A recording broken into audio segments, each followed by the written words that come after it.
Top quality और consistent performance के लिए सिर्फ सिल्वर पंप्स। टॉप क्वालिटी और कंसिस्टेंट परफॉर्मेंस के लिए सिर्फ सिल्वर पंप्स, नाम याद रखना। आज सकाळपासूनच पावसाने मुंबईला अक्षरशः झोडपून काढलेलं आहे। मी सध्या मुंबईच्या कुर्ला एसटी डेपो परिसरामध्ये आहे। या ठिकाणी आपण पाहतोय सखल भाग आहे आणि पाणी साचायला आता सुरुवात झालेली आहे। गाड्या याच पाण्यातून माग काढताना पाहायला मिळतात। अडथळा येतो या सगळ्या वाहन चालकांना, 4 चाकी असू द्या, 2 चाकी असू द्या किंवा इतर 3 चाकी वाहनं असू द्या, या सगळ्यांना या पाण्यातून माग काढावा लागतोय।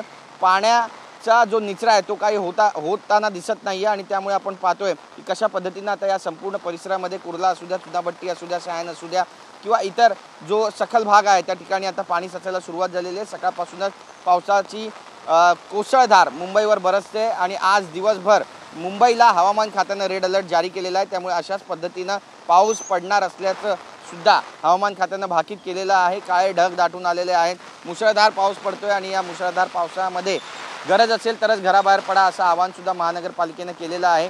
बूस्टर पंप कुठेही दिसत नाहीयेत, महानगरपालिकेचे कर्मचारी कुठेही दिसत नाहीयेत आणि त्यामुळे एक संताप या ठिकाणी व्यक्त केला जातोय की नेमके महानगरपालिकेचे कर्मचारी आहेत तरी कुठे। काल सुद्धा या परिसरामध्ये गुडघाभर पाणी होतं, आज देखील गुडघाभर पाणी आपण पाहतोय।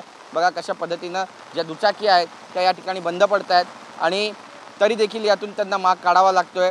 रस्ता हा बंद करण्यात आलेला आहे, मात्र तरी देखील आपण पाहतोय कुठलाही कर्मचारी इथे नाहीये आणि त्यामुळे बरेचसे वाहन चालक जे आहेत ते या ठिकाणाहून गाडी चालवताना आपल्याला स्पष्टपणे पाहायला मिळतात। एकंदरीतच मुंबईची बिकट अवस्था होते आणि या जसं जसं पाऊस आणखी जास्त वाढेल तशी तशी ही अवस्था आणखी जास्त बिकट होईल असं बोललं जाते।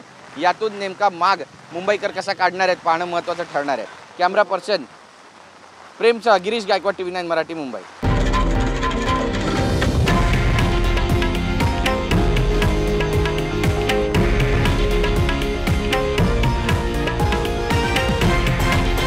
हे आहे देशातील नंबर 1 न्यूज नेटवर्क आणि आपण पाहत आहात TV9 मराठी, एकमेव।